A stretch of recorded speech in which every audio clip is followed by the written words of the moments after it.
नमस्कार, आदाब दोस्तों, आपके साथ मैं हूं फराज और चैनल आप जानते हैं फिल्मी फराज।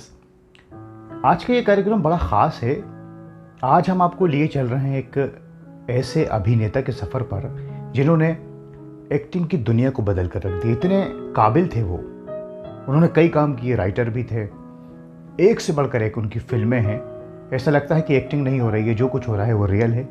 2 बीघा ज़मीन, काबुलीवाला और आखिरी फिल्म गर्म हवा, जिसे देखने के लिए वो ज़िंदा नहीं रहे, जो फिल्म उनकी ज़िंदगी में एक अलग ही मुकाम रखती है, माइलस्टोन फिल्म। आप समझ गए होंगे आज जिक्र होगा ऐसे अभिनेता का जो सबके दिलों में बसते हैं, बलराज साहनी साहब। उड़ जा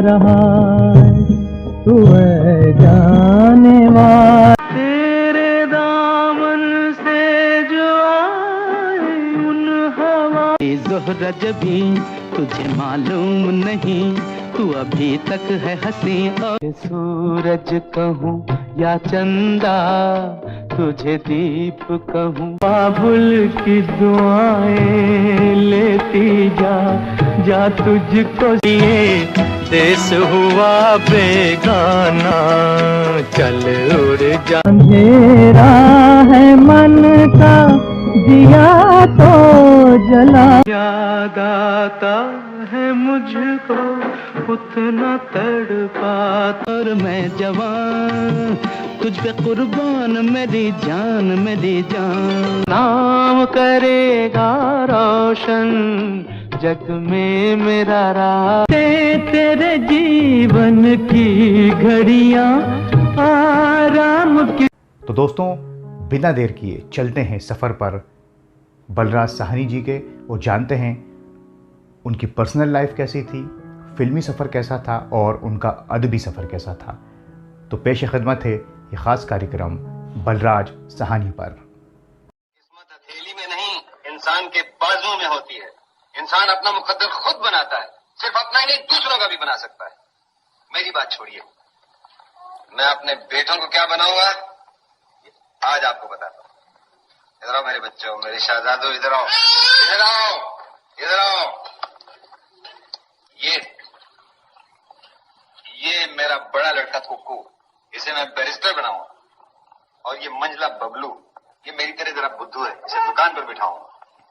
और ये मुन्नू मेरा राजा बेटा, इसे मैं इंजीनियर बनाऊंगा, विलायत भेजूंगा। और मैं कहता हूँ पंडित जी, अगर ये कुछ भी नहीं करेंगे तो भी कोई परवाह नहीं, जब तक मैं जिंदा हूँ राज करें।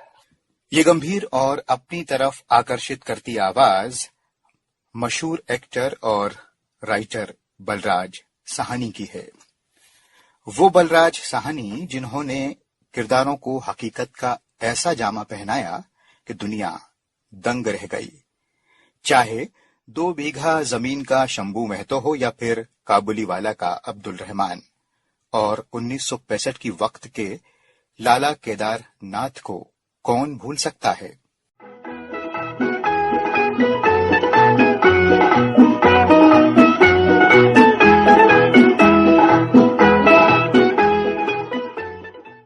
बलराज साहनी साहब की पैदाइश रही रावलपिंडी की, जो अब पाकिस्तान में है। ये सन 1913 की बात है।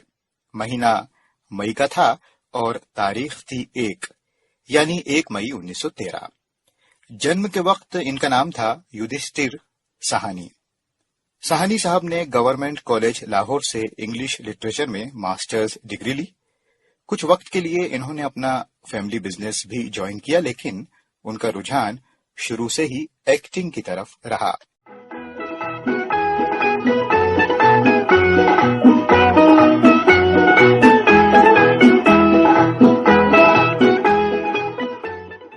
यहाँ आपको ये भी बता दें कि बलराज साहब के छोटे भाई यानी भीष्म साहनी भी एक जाने माने राइटर रहे। आपकी शादी होती है 1936 में दमयंती जी से, जो खुद एक थिएटर आर्टिस्ट थी, लेकिन ये साथ ज्यादा नहीं रहा। कुदरत को कुछ और ही मंजूर था 1947 में दमयंती जी ने इस दुनिया को अलविदा कहा और फिर दूसरी शादी की 1949 में। संतोष चंदोक जी के साथ ये शादी रही।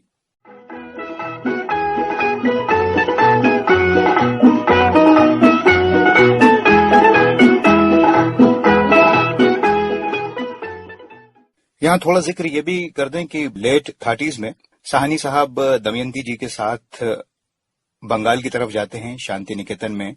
वहां वो ज्वाइन करते हैं एज अ हिंदी और इंग्लिश टीचर, उनकी नियुक्ति होती है।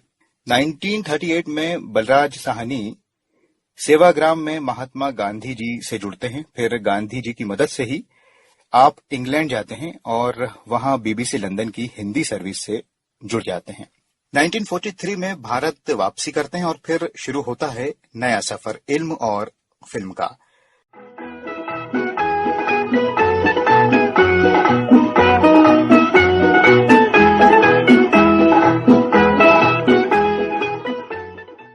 इप्टा से जुड़ने के बाद शुरुआत होती है इंसाफ फिल्म से।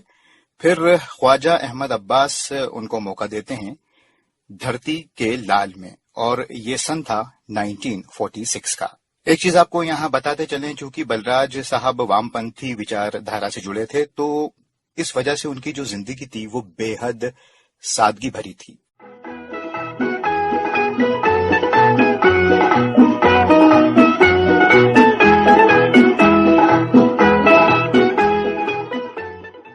अब आपको कुछ वो जानकारी देते हैं किस तरह से वो फिल्म में आए, और जिस फिल्म से वो मशहूर हुए वो 2 बीघा जमीन थी 1953 में जो रिलीज हुई थी, और बिमल रॉय साहब ने ये फिल्म बनाई थी। तो बलराज साहब को ये फिल्म कैसे मिली हो सकता है आपको मालूम हो, लेकिन वो उनको जब पता चला कि बिमल दा ये फिल्म बना रहे हैं और उन्होंने कोशिश की कि उनको ये किरदार शंभू महतो का रोल मिले, तो जब वो वहां गए तो सूट वगैरह में गए तो बिमल दा ने कहा कि आप फिट नहीं है हमारे रोल के लिए, हमें तो गांव का एक किसान चाहिए जो रिक्शा चलाता है वो चाहिए, तो आप तो सूट और बूट वाले हैं। तो उन्होंने कहा कि आप मुझे एक मौका तो दीजिए। तो फिर उनको मौका मिलता है, और जब वो गेटअप में आते हैं एक किसान के, तो बिमल दा उनको देखकर दंग रह जाते हैं। और उन्होंने ये भी बताया कि मैं धरती के लाल में काम कर चुका हूं। तो उसके बाद खैर सारी कहानी चलती है, बिमल दा उनको मौका देते हैं, और जब ये फिल्म आती है पर्दे पर तो ये हम सब जानते हैं कि इस फिल्म ने क्या कुछ कमाल किया। जमींदार जी यहाँ एक मिल बनाना चाहते हैं, ये क्या एक नई मुसीबत। तब तो हम सबको खेती बाड़ी हटानी पड़ेगी। जमीन से तुझे क्या मिलता है? मिल में मजदूरी करके भर पेट खाएगा। जमीन चले जाने पर ही तो किसान का सत्यानाश हो जाता है। जो मजाल इतनी जिंदगी में 50 रुपए भी कभी एक साथ नहीं लगे, 235 रुपए में कहां से जुटाऊं। हालांकि उनको पहले 1951 की फिल्म हम लोग में नोटिस कर लिया गया था, लेकिन पहचान मिली 2 बीघा जमीन से।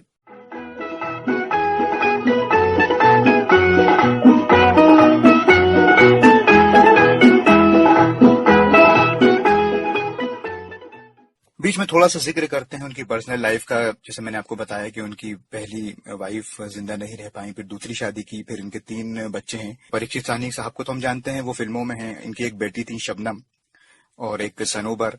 तो शबनम जो इनकी बेटी थी उन्होंने सुसाइड कर लिया था किन्हीं वजहों से। साहनी साहब की जिंदगी में भी काफी गम थे। एक तो उनकी पहली बीवी नहीं रही, फिर उसके बाद फिर वो उनके बंगले को भी लेके काफी कुछ बातें उनके बेटे ने बताई, क्योंकि वो वामपंथी विचारधारा के थे। वो सिंपल लाइफ जीना चाहते थे, लेकिन वो लोगों के कहनों पे उन्होंने बड़ा बंगला लिया। फिर वो कहीं ना कहीं शायद वो जमा नहीं उनको, फिर उनकी बेटी ने भी सुसाइड किया। फिर वो खुश नहीं रहे, और यही वजह है कि वो बहुत जल्दी इस दुनिया को उन्होंने अलविदा कहा। बहरहाल उनके बारे में जो हम बात कर रहे हैं वो उनकी एक्टिंग को लेके, वो राइटर तो थे ही। 1951 में बाजी फिल्म की स्क्रिप्ट उन्होंने लिखी थी और काफी पढ़े लिखे इंसान थे। लेकिन एक्टिंग की अगर हम उनकी बात करें तो आप ये देखिए कि बलराज साहब उस दौर में जब दिलीप साहब थे, राज कपूर थे, देव साहब थे और मोतीलाल जी जैसे एक्टर थे, उस बीच में बलराज साहब ने अपनी जगह बनाई। और ये देखिए कि बीबीसी से आते हैं और फिर 2 बीघा जमीन से जो सिलसिला शुरू हुआ, तो जो आप ये देखिए बहुत सी ऐसी फिल्में हैं जिसमें वो लीड रोल में भी रहे। ऐसा नहीं है, लाजवंती है, ऐसी कई उनकी फिल्में हैं। सीमा फिल्म आप देखिए, तू प्यार का सागर है, लेकिन जो कैरेक्टर रोल उन्होंने किए तो वो उनके आसपास ही पूरी स्टोरी है वो जो घूमा करती थी।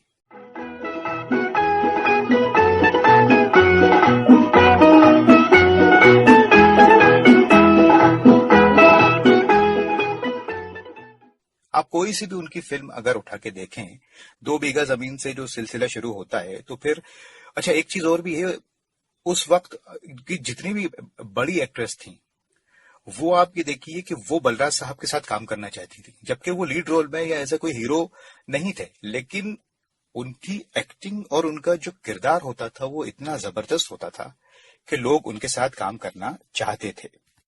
इस तरह की उनकी कुछ फिल्में याद आ रही हैं, जैसे कि एक अनुराधा फिल्म आप देखिए 1960 में, फिर भाभी की चूड़ियां जिसमें मीना कुमारी जी थी, लाजवंती का मैंने जिक्र किया, भाभी फिल्म,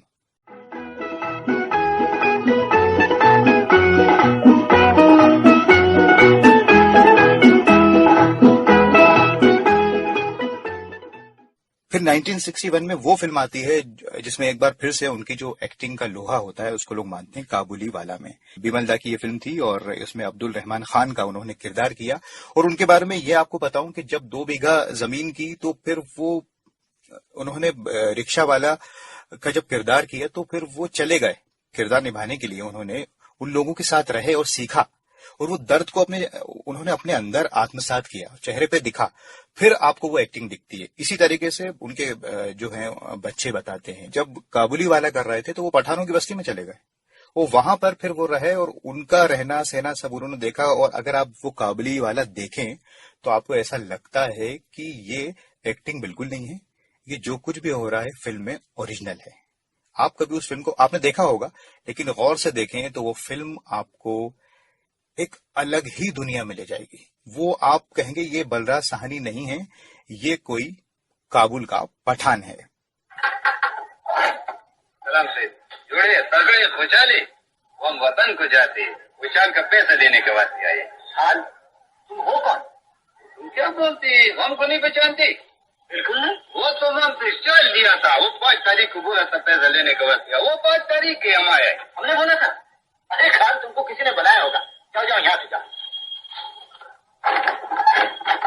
यहाँ पर मैं कुछ और बातों का जिक्र करूंगा, उनकी कुछ फिल्मों का जिक्र आपके सामने करता हूं, जैसे कि मैंने सीमा का जिक्र किया, और जो गर्म हवा का जिक्र तो फिर जरूर करूंगा, जो उनकी जिंदगी की आखिरी फिल्म रही और अफसोस के वो उस फिल्म को देखने के लिए जिंदा नहीं रह पाए। और जब वो फिल्म रिलीज हुई गर्म हवा तो बलराज साहब इस दुनिया को अलविदा कह गए। और ये कहा जाता है कि ये जो फिल्म है वो उनकी जिंदगी की माइलस्टोन फिल्म है, सबसे अहम फिल्म है, ऐसा कहा जाता है। और अगर आप देखेंगे तो आपको ऐसा लगेगा भी।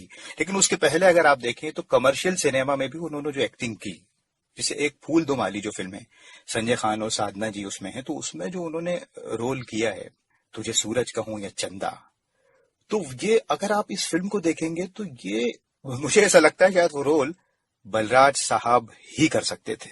हेलो कैलाश। हेलो डॉक्टर, क्या हाल है? बस देख लो, मर्ज बढ़ता गया जूं जूं दवा की। 7 बरस हो गए तुम्हारा इलाज करते हो, मगर मजाल है जरा भी फायदा हुआ?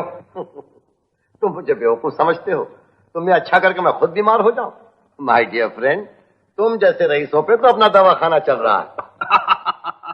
राइटर भी थे, तो जब वो पाकिस्तान गए और वहां से लौटे तो फिर उन्होंने उस पर एक किताब उन्होंने लिखी। और इसी तरह से जब वो रशिया गए तो वहां से जब वो लौटे तो उन्होंने किताब लिखी। रशिया से आए तो उस किताब का नाम था मेरा रूसी सफरनामा, और पाकिस्तान से आए थे तो उस किताब का नाम था मेरा पाकिस्तानी सफरनामा।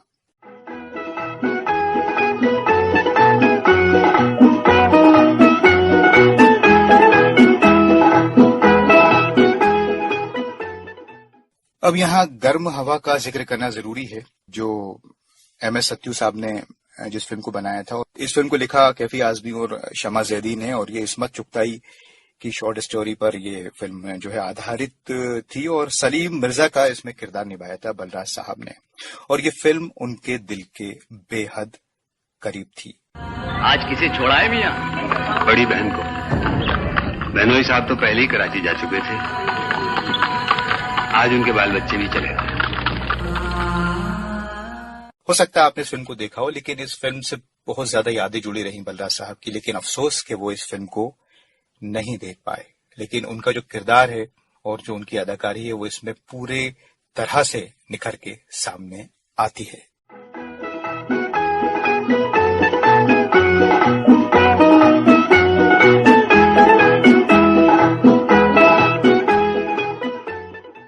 वैसे तो उनकी हर एक फिल्म ही अपने आप में एक माइलस्टोन है, लेकिन इस फिल्म का जिक्र करना बेहद जरूरी था। और इसके अलावा जो फिल्म मुझे याद आ रही है, उसका जिक्र अगर ना करा तो बात अधूरी रह जाएगी। हकीकत फिल्म में आप देखिए उनके रोल को, और वो चले गए थे फिर वहीं पे उन लोगों के बीच में रहने के लिए किस तरह का वहां माहौल होता है। तो वहां फिर उन्होंने उसके बाद फिर जो उन्होंने पूरा, आप देखिए हकीकत को मैं अपने लफ्जों में बयान नहीं कर सकता। ये शतरंज के मोहरे जो आगे बढ़ रहे हैं, शय और मात की एक एक चाल को समझ के आगे बढ़ रहे हैं, समझे? और उनकी चालों को खत्म करना, उन्हें खटाई में डालना, इसकी जिम्मेदारी हम पर है। हमें हुक्म मिला है गोली नहीं चलनी चाहिए, हम गोली नहीं चलाएंगे, लेकिन हम कभी भूल नहीं सकते कि ये चीनी यहां नेक इरादे से नहीं आया, ये हमारी धरती पे खड़ा है और हम ही से कह रहा है यहां से चले जाओ। बलराज साहब के बारे में कुछ कहना बहुत मुश्किल है, क्योंकि इस तरह के जो आर्टिस्ट होते हैं, जो इंसान होते हैं, वो मैं ये समझता हूं कि बहुत ही सालों में पैदा होते हैं। एक बात और मुझे याद आ रही है, कहीं मैंने पढ़ा था कि देव साहब ने एक बार कहा था कि इस दुनिया में रफी साहब और बलराज साहनी जैसे शरीफ और ईमानदार लोग बहुत कम मिलते हैं। तो ये देव साहब ने उनके बारे में कहा, और ये भी मैंने कहीं पढ़ा था, तो आपके सामने जिक्र करना चाहता हूं कि बलराज साहब ने अपना जो उनका आखिरी वक्त था, उन्होंने कागज पर यह लिखा था, मुझे कोई पछतावा नहीं, मैंने अपनी जिंदगी भरपूर जी है। जी हाँ, एक शरीफ और एक उम्दा किस्म का इंसान इस तरह की बात कह सकता है।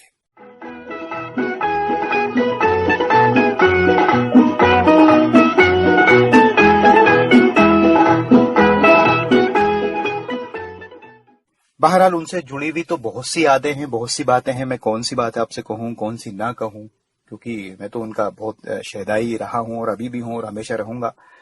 उनकी हर एक फिल्म का, हर एक डायलॉग का, उनकी राइटिंग का, और सबसे अहम उनकी इंसानियत का।